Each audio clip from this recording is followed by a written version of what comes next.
Hello student. तो अभी हम करने वाले हैं सेमेस्टर 3 का विद्या गैस 2022 से 26 सेशन वालों के बच्चों के लिए एक नया क्वेश्चन जो कि है define common ion effect, give applications of common ion effect. ये क्वेश्चन आयनिक इक्विलिब्रियम का क्वेश्चन है जो कि फिजिकल केमिस्ट्री से लिया गया है और इस विद्या गैस में इसे 28 हमने कंसिडर किया है। इस क्वेश्चन को आज हम करेंगे, स्टार्ट करते हैं। हमारा जो क्वेश्चन दिया हुआ था सबसे पहले उसमें हमें बताना है कॉमन आयन इफेक्ट होता क्या है। कॉमन आयन इफेक्ट का डेफिनेशन होता है the separation of degree of dissociation of an electrolyte by addition of an another suitable strong electrolyte having a common ion is called common ion effect। अब मैं इसे समझाती हूँ। the separation का मतलब आप समझ सकते हो रिड्यूस होना यानी कि कम होना। तो ये जो इलेक्ट्रोलाइट है वो डिग्री ऑफ डिसोसिएशन को रिड्यूस करता है, common ion effect. Addition of another suitable strong electrolyte, इसमें कोई एक ऐसा इलेक्ट्रोलाइट लगाते हैं जो कि स्ट्रॉन्ग हो और जो इलेक्ट्रोलाइट लगाया है उससे सुटेबल हो यानी कि सूट करता हो। तो सेम इलेक्ट्रोलाइट अगर हम डालते हैं या फिर कोई दूसरा इलेक्ट्रोलाइट है जो कि सुटेबल हो जाता है इस इलेक्ट्रोलाइट से और वो जो है डिग्री ऑफ डिसोसिएशन को सप्रेस कर देता है यानी कि रिड्यूस कर देता है, डिग्री ऑफ डिसोसिएशन को घटा देता है, तो उसे हम कहते हैं कॉमन आयन इफेक्ट। क्योंकि इस स्ट्रॉन्ग इलेक्ट्रोलाइट में और हमारे पास जो पहला स्ट्रॉन्ग इलेक्ट्रोलाइट था उसमें दोनों में कॉमन आयन सेम मिलते होंगे, इसीलिए कॉमन आयन इफेक्ट इसे कहते हैं और ये डिग्री ऑफ सेपरेशन होता है। यानी कि हमारे पास एक इलेक्ट्रोलाइट दिया हुआ है और उसमें हम एक ऐसा इलेक्ट्रोलाइट लगा रहे हैं यानी कि डाल रहे हैं, ऐड कर रहे हैं जो कि सुटेबल है उस इलेक्ट्रोलाइट से, और जो हम इलेक्ट्रोलाइट ऐड करने वाले हैं वो सुटेबल स्ट्रॉन्ग इलेक्ट्रोलाइट होगा जिसमें कि कॉमन आयन होगा इस इलेक्ट्रोलाइट का और इस इलेक्ट्रोलाइट में कॉमन आयन होंगे, तभी जाकर के वो क्या करेगा, ये जो एडिशन हमने जिस इलेक्ट्रोलाइट किया है वो इस इलेक्ट्रोलाइट की डिग्री ऑफ डिसोसिएशन को सप्रेस कर देगा यानी कि रिड्यूस कर देगा। क्योंकि ये सारा काम कॉमन आयन की वजह से हो रहा है, इसीलिए हम लोग इसे कॉमन आयन इफेक्ट कहते हैं और यही है कॉमन आयन इफेक्ट का डेफिनेशन। आगे है, in the solution of electrolyte in water there exists an equilibrium between the ions and the unionized molecules to which the law of mass action can be applied। Let us consider an electrolyte AB dissociated in water is। हम एक ऐसा solution मानते हैं जो कि electrolyte है water का। Water को हम ले रहे हैं H2O। H2O को जब हम लेते हैं तो उसके बीच में इक्विलिब्रियम एग्जिस्ट करता है। जब आप वाटर को तोड़ोगे यानी कि जब वो वाटर डिसोसिएट होगा तो वो डिसोसिएट होती है अपने कंस्टिट्यूएंट आयंस H+ और OH- में, तो उसके बीच में इक्विलिब्रियम एग्जिस्ट करता है। इसे हमने आयनिक प्रोडक्ट ऑफ वाटर में देखा था। तो वही है कि इसमें इक्विलिब्रियम एग्जिस्ट करता है एक आयंस में जो कि आयनाइज्ड हो चुके हैं, डिसोसिएट हो चुके हैं, और अनआयनाइज्ड ये मॉलिक्यूल्स यानी कि H2O जो कि टूटा नहीं है, डिसोसिएट नहीं हुआ, यानी कि डिसोसिएट मॉलिक्यूल्स और अनडिसोसिएट मॉलिक्यूल्स के बीच में जो इक्विलिब्रियम एग्जिस्ट करता है तो उस जगह में हम law of mass action apply करते हैं। इसे आयनिक प्रोडक्ट ऑफ वाटर में भी बताया था सेम चीज कि जहाँ पर डिसोसिएट मॉलिक्यूल्स और अनडिसोसिएट मॉलिक्यूल्स होंगे या फिर आयनाइज्ड और अनआयनाइज्ड मॉलिक्यूल्स आपको दिखेंगे, वहां पर हम लॉ ऑफ मास एक्शन का यूज कर सकते हैं। तो in the case of water, ये वाटर एक इलेक्ट्रोलाइट है और उसमें भी सेम कंडीशन होती है कि उसका जो आयनाइज्ड मॉलिक्यूल्स है और अनआयनाइज्ड मॉलिक्यूल्स है उसके बीच में इक्विलिब्रियम होती है, एग्जिस्ट करती है इक्विलिब्रियम, इसीलिए वहां पर हम law of mass action apply कर सकते हैं। तो अब हम क्या करेंगे, एक ऐसा इलेक्ट्रोलाइट हम मानेंगे जो कि AB है। H2O ना मान करके हम इलेक्ट्रोलाइट को AB मान रहे हैं और वो डिसोसिएट होगा इन वाटर इज। जैसे कि वाटर को हमने तोड़ा H+ OH- में, उसी तरह AB को जब हम डिसोसिएट करेंगे तो वो इक्विलिब्रियम में टूटेगा A+ B- यानी कि H+ OH-। तो AB टूट रहा है हमारे पास A+ और B- में। लॉ ऑफ मास एक्शन किस तरह से लिखते हैं हम, according to law of mass action, law of mass action को हम लोग K से लिखते हैं जहाँ की K कांस्टेंट होता है और ये हमारा product of reactant by undissociate molecules वो नीचे होता है। तो हम ये जो कॉन्स्टिट्यूएंट आयंस उसका प्रोडक्ट करेंगे तो हमारे पास इसका कॉन्स्टिट्यूएंट आयंस है A+ और B-, तो AB का कॉन्स्टिट्यूएंट आयंस का प्रोडक्ट A+ B- हो गया। डिवाइड में हमारे पास AB होगा जो कि अनडिसोसिएट मॉलिक्यूल्स है जहाँ पर K कांस्टेंट है। अब if another electrolyte which gives A+ ion और B- ion is added to the above solution. Above solution यानी कि हमने जो अभी इलेक्ट्रोलाइट माना AB, उसमें एक ऐसा इलेक्ट्रोलाइट डाल दिया जाए जो कि उसका सेम A+ और B- आयन दे रहा हो। जैसे कि हमने H2O डाला तो H2O में कोई और ऐसा मॉलिक्यूल डाल दिया जाए जिसमें H+ और OH- टूट रहा हो, क्योंकि वो भी पहले H+ और OH- कंस्टिट्यूएंट आयन में टूट चुका है, और ऐसा सेम कोई इलेक्ट्रोलाइट या फिर सुटेबल स्ट्रॉन्ग इलेक्ट्रोलाइट डाल दिया जाए जो कि सेम कंस्टिट्यूएंट आयन दे रहा हो, उसमें डाल दिया जाए ऊपर वाले सोल्यूशन में, तो क्या होगा, कॉन्सेंट्रेशन ऑफ ए प्लस और बी माइनस विल इंक्रीज। तो उनका जो कॉन्सेंट्रेशन है, क्योंकि सेम चीज़ मिल रही है, H+H+H+ मिलेगी तो वो उसके मॉलिक्यूल जो है वो बढ़ जाएंगे, तो ऑब्वियस सी बात है कि उसका कॉन्सेंट्रेशन भी बढ़ेगा। दैट्स व्हाई यहाँ लिखा है then concentration of A plus और B minus will increase but K is constant at constant temperature. लेकिन ये जो के है, हमने लॉ ऑफ मास सेक्शन में जो के कंसिडर किया है वो कांस्टेंट होगा कांस्टेंट टेम्परेचर में। टेम्परेचर बढ़ेगा तो के की वैल्यू बढ़ेगी, कांस्टेंट टेम्परेचर है तो इसका वैल्यू कांस्टेंट ही रहेगा। Hence concentration of undissociated molecules A B must increases. तो जो हमारे पास अनडिसोसिएटेड मॉलिक्यूल्स ये ए बी है, ये अनडिसोसिएटेड मॉलिक्यूल्स है, इसका जो डिसोसिएशन है वो बढ़ेगा। उसके बाद that is dissociation of A B molecules must be suppressed. तो क्योंकि डिसोसिएशन जो है वो देखो, concentration of undissociated molecules A B must increases, जो अनडिसोसिएटेड मॉलिक्यूल्स है उसकी कॉन्सेंट्रेशन बढ़ जाएगी, तो कॉन्सेंट्रेशन बढ़ने से डिसोसिएशन ए बी जो है वो घट जाएगी, सप्रेस हो जाएगी, रिड्यूस हो जाएगी, उसका डिसोसिएशन जल्दी नहीं हो पाएगा। This is due to common ion effect. और ये क्यों हो रहा है? कॉमन आयन के कारण हो रहा है, क्योंकि ए प्लस बी माइनस ये इसका कॉन्सेंट्रेशन बढ़ गया है, तो कॉन्सेंट्रेशन बढ़ते बढ़ते बढ़ते बढ़ते मतलब वो ज़्यादा टूट रहे हैं और उनका कॉन्सेंट्रेशन बढ़ रहा है। तो ये जो है अनडिसोसिएट मॉलिक्यूल से ये डिसोसिएट हो ही नहीं रहे हैं, तो इनका जो डिसोसिएशन है एक तो पहले हो ही नहीं रहा है और जो डिसोसिएशन होना था वो भी बंद हो चुका है। ऐसा इसीलिए हुआ है क्योंकि कॉमन आयन हमने डाल दिया है जो कि इसके कॉन्सेंट्रेशन, इसके डिसोसिएशन को इंक्रीज किया और इसके डिसोसिएशन को सप्रेस कर दिया है। कॉमन आयन की वजह से जो सेपरेशन हो रहा है डिग्री ऑफ डिसोसिएशन है उसे ही हम कहते हैं common ion effect. This is due to common ion effect. अब हमारा नेक्स्ट क्वेश्चन था इसी में include application of common ion effect. Common ion effect is generally applicable in various places. इसका यूज़ हम लोग बहुत सारे जगह में करते हैं, लेकिन इसका जो मोस्ट इम्पॉर्टेंट यूज़ होता है वो हमें क्वालिटेटिव एनालिसिस में देखने को मिलता है। But most important use in qualitative analysis, यहाँ पर सबसे ज़्यादा हमें कॉमन आयन इफेक्ट का एप्लीकेशन देखने को मिलेगा। Application of common ion effect में common ion effect is applied in qualitative analysis of salt. बहुत सारे जगह में होता है, लेकिन हम अभी यहाँ पर देखने वाले हैं qualitative analysis of salt. Salt का क्वालिटेटिव एनालिसिस करेंगे हम और यहाँ पर कॉमन आयन इफेक्ट किस तरह से काम करता है वो देखेंगे। इसमें देखने से पहले आप एक चीज़ देख लो, इसमें एप्लीकेशन में हम 2 या 3 एप्लीकेशंस पढ़ने वाले हैं, जिसमें पहला है precipitation of sulphide of group 2 metals and precipitation of sulphides of group 3b metals. And ये दोनों हमारे पास एप्लीकेशंस है कॉमन आयन इफेक्ट का। तो इसे आप यहाँ पर समझने से पहले एक चीज और समझ लो जो कि मैं अभी समझाने वाली हूँ। अब इस कॉपी में देखो, यहाँ पर ये जो दिया हुआ है ये मेटल केटायंस के बारे में दिया हुआ है। अभी आप डायरेक्ट उसमें चले जाओगे एप्लीकेशंस में तो आपको समझ में नहीं आएगा कि वहाँ पर है क्या। तो सबसे पहले आप इस चीज़ को समझ लोगे तो आपको वो समझने में आसानी होगी। हमने यहाँ पर क्लासिफिकेशन ऑफ मेटल केटायंस किया है। ये पीरियोडिक टेबल जो है इसमें हमें मेटल्स को देखना है। मेटल्स ये जो आपको येलो कलर से दिख रहे हैं, ये जो दिख रहा है, और ये जो आपको बिस्मथ, सिलिकॉन ये दिख रहे हैं, ये यहाँ से लेकर इधर क्या है मेटल्स है हमारे पास। These are metals. तो इस मेटल्स में अभी जैसे हमने देखा precipitation of sulphide to group 2a metals, group 3b metals, तो यहाँ पर मेटल्स ही बोल रहे हैं। तो सबसे पहले पीरियोडिक टेबल में आपको ध्यान देना होगा कि मेटल्स होते कहाँ हैं। दीज आर मेटल, जहाँ पर ये सारे एलिमेंट्स आपके यहाँ पर है और उसी का यूज हम अपने एप्लीकेशंस में करने वाले हैं। सबसे पहले यहाँ पर मेटल केटायंस के बारे में दिया हुआ है। केटायंस जो है ये जितने भी यहाँ पर है ये सारे के सारे मेटल्स है, और क्योंकि ये पॉजिटिव चार्ज गेन करते हैं, इनके पास पॉजिटिव चार्ज होता है, इसीलिए इन्हें केटायंस कहा जाता है। ये जो ग्रुप्स है मेटल्स केटायंस को 5 ग्रुप्स में बांटा गया है। पांचों ग्रुप के अलग अलग मतलब डिफरेंस है। इसे क्यों बांटते हैं? ये होता है कि प्रेसिपिटेट करते हैं, कोई इसमें रिएजेंट डालते हैं तो इनके रिएक्शंस के हिसाब से इन्हें केटायंस, मेटल केटायंस में बांटा गया है इनकी बिहेवियर के हिसाब से। तो ग्रुप 1 में हमारे पास है lead 2+, mercury plus and silver plus, Pb2+, Hg+, Ag+। ये ग्रुप 1 केटायंस में आते हैं। क्लासिफिकेशन अभी आप देखो ग्रुप 2, ग्रुप 3 में क्यों, उसके बाद ऐसा क्यों होता है वो भी हम देखेंगे। ग्रुप 2 में 2 पार्ट्स होते हैं, 2a एंड 2b। 2a में आता है Hg2+, mercury 2+, lead 2+, bismuth 3+, copper 2+, cadmium 2+।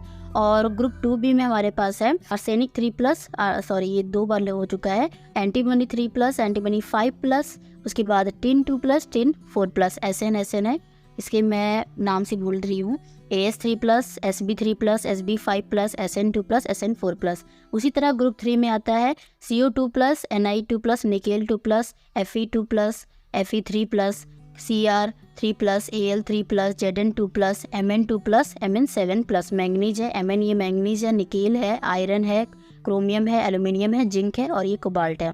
Group 4 में आता है Ca2+, calcium 2+, Sr2+, strontium 2+, Ba2+, ये आपका बेरियम 2+ है। और ग्रुप 5 में Mg2+, magnesium 2+, Na+, K+, NH4+। These are groups of metal cations. अब इसे इस तरह ग्रुप में क्यों बांटा है, हमें यहाँ पर काम है केवल ग्रुप 2 का और ग्रुप 3 का। क्यों, आगे हम देखते हैं। नीचे हमारे पास है different group reagent for different groups, यानी कि हमारे पास अभी 5 हमने ग्रुप देखे, पांचों ग्रुप का जो ग्रुप रिएजेंट है वो अलग अलग है। ये जो आपको दिया हुआ है ये ग्रुप रिएजेंट है, और क्यों ऐसा होता है, हमने इन्हें ग्रुप में क्यों बांटा है, वो इसका यहाँ पर ये लास्ट में यहाँ लिखा हुआ है कि इनके हिसाब से जो है इन्हें हमने ग्रुप 1 में रखा है, ग्रुप 2 में रखा है। ये आपका इंक्रीजिंग ऑर्डर में है, यानी कि ग्रुप 1 का पहले प्रेसिपिटेट होगा, फिर ग्रुप 2 प्रेसिपिटेट होगा, फिर ग्रुप 3, फिर ग्रुप 4, लास्ट में जाके ग्रुप 5 आता है। तो प्रेसिपिटेशन के हिसाब से हमने मेटल कैटायंस को ग्रुप में बांटा है। ग्रुप 1 जो है में रिएजेंट लिया जाता है डाइल्यूट हाइड्रोक्लोरिक एसिड, यानी कि HCl यूज होता है, जो कि प्रेसिपिटेट ऑफ क्लोराइड देते हैं। ग्रुप 1 जो भी ऊपर दिया हुआ है, ग्रुप 1 में Pb2+ था, Hg+ था, Ag+ था, उसमें अगर आप HCl डालोगे तो वो क्लोराइड में प्रेसिपिटेट हो जाएगा, इसीलिए इसे हम ग्रुप 1 में रखते हैं। ग्रुप 2 है हाइड्रोजन सल्फाइड। जब आप ग्रुप 2 वाले मेटल्स में हाइड्रोजन सल्फाइड डालोगे, H2S गैस डालोगे, तो वो सल्फाइड में प्रेसिपिटेट हो जाता है।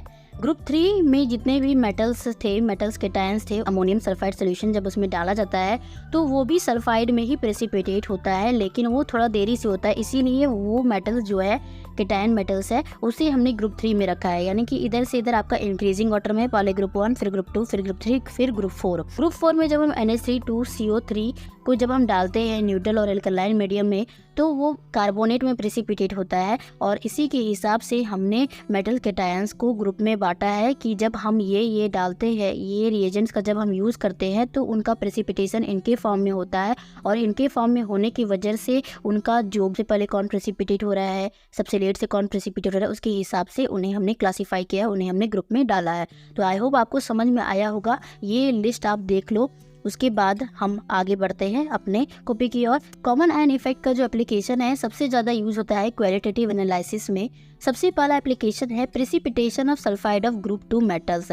ग्रुप 2 मेटल्स हमने देखा, वहाँ पर बहुत ग्रुप 2 को हमने 2 पार्ट्स में डिवाइड किया था, लेकिन यहाँ पर हम सारे को एक ही में ले रहे हैं। ग्रुप 2 मेटल्स आर Hg यानी कि mercury, lead, bismuth, copper, cadmium, arsenic, antimony and tin. These are precipitate as sulphide. ये क्या होते हैं, हमने देखा वहाँ पर सल्फाइड के रूप में प्रेसिपिटेट हो जाते हैं in acidic medium by use of reagent HCl and H2S gas. जब हम इसमें HCl डालते हैं और H2S गैस डालते हैं तो ये जो भी ग्रुप 2 मेटल्स है ये सल्फाइड में प्रेसिपिटेट हो जाते हैं, इसीलिए यहाँ पर लिखा है precipitation of sulphide of group 2 metal. These are the group 2 metals. ये सल्फाइड में प्रेसिपिटेट होंगे जब हम यहाँ पर HCl और H2S गैस का यूज करेंगे रिएजेंट के रूप में। HCl इज स्ट्रॉन्ग एसिड, हम सभी जानते हैं HCl एक बहुत ही स्ट्रॉन्ग एसिड है। एंड डिसोसिएट कम्प्लीटली, ये क्या होता है, कम्प्लीटली डिसोसिएट हो जाता है।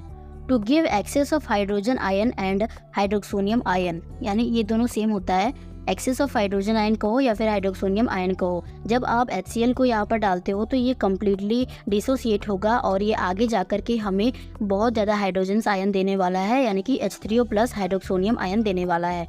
आप इसे वाटर में डालो, यहाँ पर HCl को जब आप वाटर में पास करोगे वाटर से तो ये टूटेगा H3O+ और Cl- में। ये जो H3O+ है ये हाइड्रोक्सोनियम आयन है, यहाँ पर हाइड्रोजन आयन बढ़ जाता है, यहाँ हाइड्रोजन आयन की मात्रा बढ़ गई। H2S एक वीक एसिड है और ये डिसोसिएट होता है। H2S को जब आप पानी में डालते हो तो ये टूटेगा H3O+ और HS- में। अगेन इस HS+ को जब आप वाटर में डालोगे तो ये टूटेगा H3O+ और S- में, यानी कि H2- में। Due to presence of large excess of H3O+, यहाँ पर भी H3O+ मिला, यहाँ पर भी H3O+ मिला, ऊपर में हमने HCl में भी देखा वहाँ पर भी H3O+ मिला, तो यहाँ पर बहुत ज़्यादा हमारे पास H3O+ का एक्सेस हो गया है ion. The dissociation of H2S is suppress, तो जो H2S है वो सप्रेस हो जाएगा क्योंकि यहाँ पर H3O+ एक ऐसा आयन है जो टूटेगा, तो H2S जो है वो टूट रहा है और यहाँ पर S- सल्फाइड आयन दे रहा है, उसका जो डिसोसिएशन होगा वो रिड्यूस हो जाएगा बाय कॉमन आयन इफेक्ट, क्योंकि यहाँ पर हमारे पास बार बार कॉमन आयन मिल जा रहे हैं, H3O मिल रहा है, तो इसकी कॉन्सेंट्रेशन बढ़ जाएगी और इसका जो डिसोसिएशन है वो सप्रेस हो जाएगा।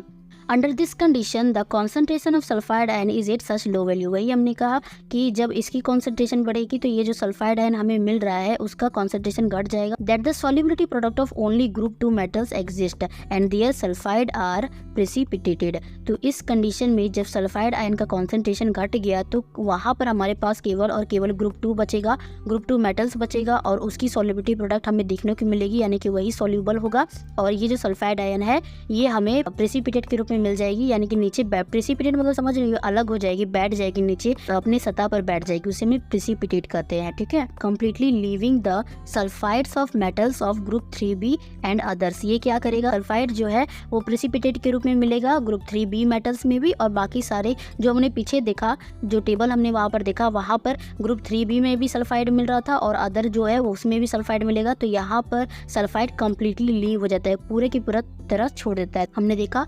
Precipitation of sulphide of group 2 metal, जब हम इस ग्रुप 2 के मेटल्स में HCl और H2S गैस का यूज करते हैं तो हमें सल्फाइड के रूप में प्रेसिपिटेट मिलता है, और कैसे मिलता है वो हमने देखा। अगला है precipitation of sulphides of group 3b metals. अब यहाँ पर सेम चीज ग्रुप 2 मेटल्स में हमने देखा था, अब ग्रुप 3b मेटल्स में देखेंगे, उसमें भी हमें प्रेसिपिटेट के रूप में सल्फाइड मिल रहा था।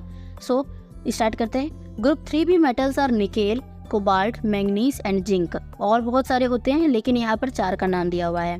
These are precipitate sulphide in alkaline medium. ये जो है अल्कलाइन मीडियम में हमें मिलेगा, सल्फाइड जो है वहाँ पर एसिडिक मीडियम में मिल रहा था, यहाँ पर हमें अल्कलाइन मीडियम में मिलेगा जब हम यूज़ करेंगे यहाँ पर अमोनिया सोल्यूशन NH4OH और अमोनियम क्लोराइड NH4Cl।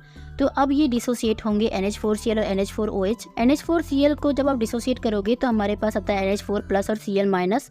NH4OH को जब आप डिसोसिएट करोगे तो ये होगा NH4+ और OH-। Now H2S gas pass through the solution which dissociate H। जब हम H2S को पास करेंगे तो वो डिसोसिएट होता है। सबसे पहले H2S को डिसोसिएट करो, H2S डिसोसिएट होगा H+ HS- में, ये जो HS- है ये डिसोसिएट होगा H+ और S- में। तो यहाँ पर हमारे पास H+ की अधिकता है और ये हमारे पास यहाँ से OH मिल रहा है। H+ ion given by dissociation of H2S। H+ ion जो है वो हमें कहाँ से मिल रहा है, जब हम H2S को डिसोसिएट कर रहे हैं तो H+ आयन मिल रहा है विच रिएक्ट विद OH-, और ये जो यहाँ पर OH- है उससे ये H+ रिएक्ट कर जाएगा, which is given by dissociation of NH4+। तो H+ मिला H2S की डिसोसिएशन से और OH- मिला NH4OH की डिसोसिएशन से, तो ये H+ ये OH- रिएक्ट करेंगे तो हमारे पास बनेगा H2O H+ + OH- H2O। Now conclusion हमारे पास क्या निकलता है, so the removal of H+ ion disturb the equilibrium of H2S। क्योंकि यहाँ पर H+ आयन रिमूव हो रहा है, OH- के साथ जुड़ रहा है, H2O बन रहा है, तो H+ आयन हर बार रिमूव हो जा रहा है, तो यहाँ पर इक्विलिब्रियम जो है H2S का वो गड़बड़ा जा रहा है, वो H+ HS- में नहीं बन रहा है, वो टूट रहा है, जुड़ रहा है, टूट रहा है, जुड़ रहा है, तो इक्विलिब्रियम उनका बैलेंस नहीं हो पा रहा है। तो हम यहाँ पर क्या करेंगे, hence to restore the equilibrium more and more H2S dissociate.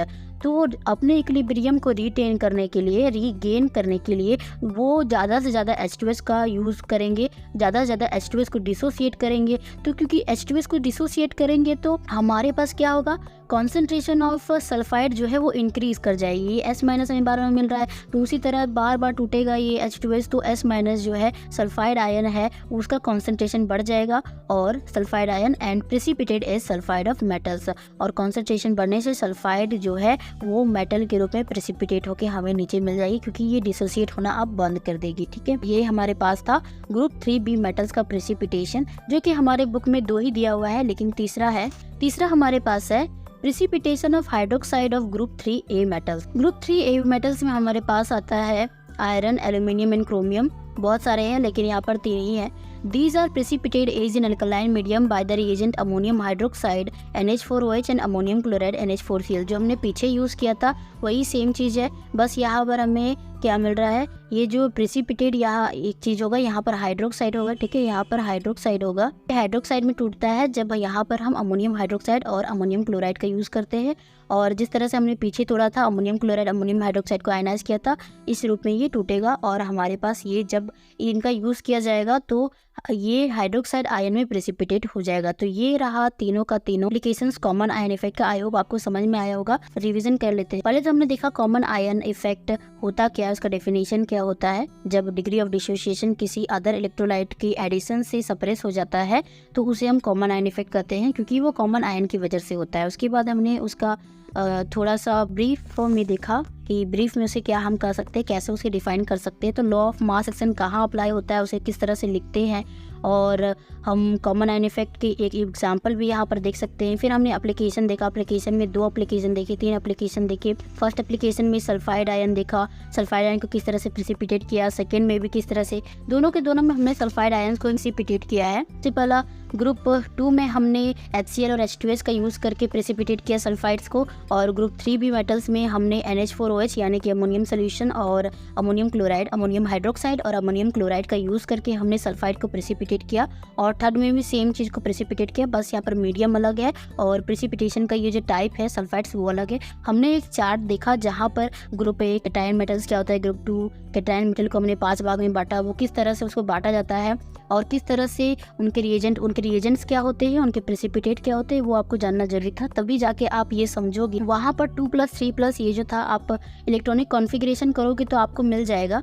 Electronic configuration करो 80 का, आप जानते हो S में 2 होता है, P में 6 होता है, मतलब P ऑर्बिटल में 6 इलेक्ट्रॉन्स को हम भर सकते हैं, D ऑर्बिटल में 10 इलेक्ट्रॉन को हम भर सकते हैं, और लास्ट F ऑर्बिटल में 14 इलेक्ट्रॉन्स को भर सकते हैं। उसी तरह से जब आप करोगे तो आपके पास इलेक्ट्रॉनिक कॉन्फ़िगरेशन में जब आप रिमूव करोगे तो Hg2+ कैसे आता है आपको पता चल जाएगा। ठीक है, तो आज के लिए इतना ही। आई होप आपको समझ में आया होगा कि कॉमन आयन इफेक्ट क्या होता है, कॉमन आयन इफेक्ट का एप्लीकेशन क्या होता है। अगर आपको वीडियो अच्छी लगी हो तो वीडियो को लाइक करें, चैनल को सब्सक्राइब करें, कमेंट करें, शेयर करें। मिलते हैं नेक्स्ट वीडियो के साथ। Thank you.